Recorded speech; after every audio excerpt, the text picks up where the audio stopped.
Perseverance. It is only by reflection that we derive a just appreciation of the value of perseverance. When we see how much can be accomplished in any given direction by the man or woman of but average ability who resolutely perseveres in the course of action adopted as the ruling purpose of their lives, we then arrive at a just estimate of the value of perseverance as a factor in success. The old fable of the hare and the tortoise only exemplifies a truth which we are all ready to admit when we once stop to admire those stupendous works of nature and art, which proclaim in no uncertain tones the triumph of perseverance. All the performances of human art at which we look to praise or wonder are instances of the resistless force of perseverance. It is by this that the quarry becomes a pyramid. It is by this the Colosseum of Rome was built. And this it was that enclosed in adamant the Chinese Empire. One man's individual exertion seems to go for nothing. If a person were to compare the result of one man's work with the general design and last result, he would be overwhelmed by the sense of their disproportion. Yet these petty operations incessantly continued in time surmount the greatest difficulties. Mountains are elevated and oceans bounded by the slender force of human beings. How many men who have won well nigh imperishable renown in the world of literature, science, or art owe all their greatness to persevering efforts? How many of those whom the world calls geniuses can exclaim with Newton that they owe all their greatness to persevering efforts, and whatever they may have been able to accomplish more than ordinary has been solely by the virtue of perseverance? They were the sons of unremitting industry and toil. They were once as weak and helpless as any of us, once as destitute of wisdom and power as an infant. Once the very alphabet of that language which they have welded with such magic effect was unknown to them. They toiled, longed to learn it, to get its sounds, understand its deepest fancies, and longer still to obtain the secret of its highest charm and mightiest power. And yet even longer for those living, glorious thoughts which they bade it bear to an astonished and admiring world. Their characters, which are now given to the world and will be to millions yet unborn as patterns of greatness and goodness, were made by that untiring perseverance which marked their whole lives. From childhood to age, they knew no such word as fail. Defeat only gave them power. Difficulty only taught them the necessity of redoubled exertions. Dangers gave them courage, and the sight of great labors inspired in them corresponding exertions. Their success has been wrought out by persevering industry. It has been said by shrewd observers that successful men owe more to their perseverance than to their natural powers, their friends, or the favorable circumstances around them. Genius will falter by the side of labor. Great powers will give place to great industry. Talents are desirable, but perseverance is more so. It will make mental powers, or at least strengthen those already made. This should teach a great lesson of patience to those who are so nearly ready to sink in despair and have grown weary in their strivings for better things. For one who faints not, but resolutely takes up the work of life and perseveringly continues his exertion, it is possible for him to reach almost any height to which his ambition may point. Some of the great works of literature, in which are stored away great masses of information, are the results of persevering efforts, before which many minds would have quailed. Gibbon consumed 19 years in writing his masterpiece. How many would have had the courage to persevere that length of time, though certain of success at last? Courage, when combined with energy and perseverance, will overcome difficulties apparently insurmountable. Perseverance, working in the right direction, and when steadily practiced, even by the most humble, will rarely fail of its reward. It inspires in the mind of all fair-minded people a friendly feeling. Who will not befriend the persevering, energetic youth, the fearless man of industry? Who is not a friend to him who is a friend to himself? He who perseveres in business amidst hardships and discouragements will always find ready and generous friends in time of need.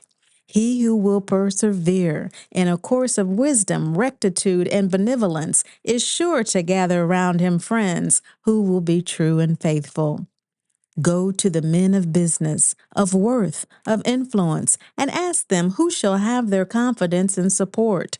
They will tell you, the men who falter not by the wayside, who toil on in their calling against every barrier, whose eyes are upward, and whose motto is Excelsior. These are the men to whom they give their confidence. But they shun the lazy, the indolent, the fearful, and faltering. They would as soon trust the wind as such men.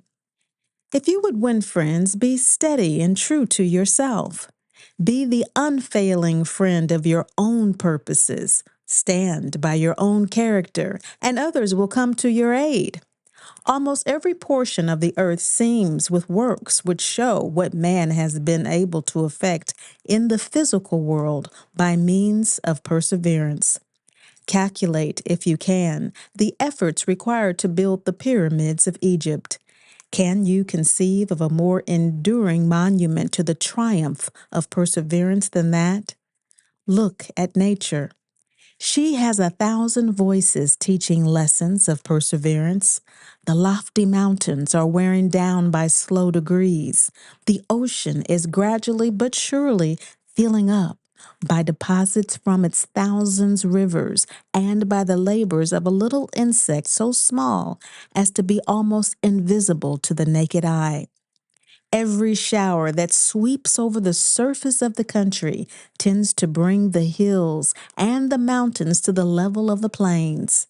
Nature has but one lesson on this subject, and that is persevere.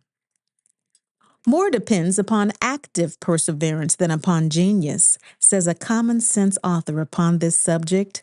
Genius unexerted is no more genius than a bushel of acorns is a forest of oaks. There may be epics in men's brains, just as there are oaks and acorns, but the tree and the book must come out before we can measure them. Firmness of purpose is one of the most necessary sinews of character and one of the best instruments of success. Without it, genius wastes its efforts in a maze of inconsistencies. It gives power to weakness and opens to poverty the world's mark. It spreads fertility over the barren landscape and bids the choicest fruits and flowers spring up and flourish in the desert abode. There is perhaps nothing more conducive to success in any important and difficult undertaking than a firm, steady, unremitting spirit. In seasons of distress and difficulty, to abandon ourselves to dejection is evidence of a weak mind. Opposing circumstances often create strength, both mental and physical. Opposition gives us greater power of resistance. To overcome one barrier gives us greater ability to overcome the next. It is cowardice to grumble about circumstances. Instead of sinking under the trouble, it becomes us in the evil day with perseverance to maintain our part, to bear up against the storm, to have recourse to those advantages which in the worst of times are always left to integrity and virtue, and never to give up the hope that better days may come. It is wonderful to see what miracles a resolute and unyielding will can achieve. Before its irresistible energy, the most formidable obstacles become cobweb barriers in the path. Difficulties, the terrors of which cause the irresolute to sink back with dismay, Provoke from the man of lofty determination only a smile. The whole history of our race, all nature indeed, teems with examples to show what wonders may be accomplished by resolute perseverance and patient toil. How many there are who, thinking of the immense amount of work lying between them and the object of their desires, are almost ready to give up in despair. But do they not, when they view the work thus in mass, forget that there is time enough, if only rightly improved, to suffice for each effort? One step after another, perseveringly continued, will enable you to arrive at your journey's end, however long it may be. It is only when you come to reckon up the aggregate number of steps that you are ready to sink under a feeling of despair. But you are not required to take them all at once. There is an allotted time for each individual step. Thus, in viewing any work that you may have marked out in life, only remember that you are not obliged to do the work all at once, that the regular daily portions performed quietly and systematically day after day will enable you to achieve almost any desired result. When we reflect on the wonderful results that perseverance has accomplished, we are led to believe that the man who wills, resolves, and perseveres can do almost anything. Everyone, then, regardless of his condition in life, should set his aim high and resolve to remit no labor necessary for its realization, but cheerfully take up the trials and burdens that life has in store for him and carry them forward, be the discouragements what they may, to a glorious consummation. Only learn to carry a thing through to all of its details, and you have measured the secret of success. Only learn to persevere in carrying out any plan of work which an enlightened judgment decides is the best, and you will force life to yield you its grandest triumphs. There is almost no limit to what you can achieve if you thus govern your actions and make all your exertions contribute to the fulfilling of some great purpose of life, which you took up with a brave heart and with the determination to persevere therein until success crowns your efforts.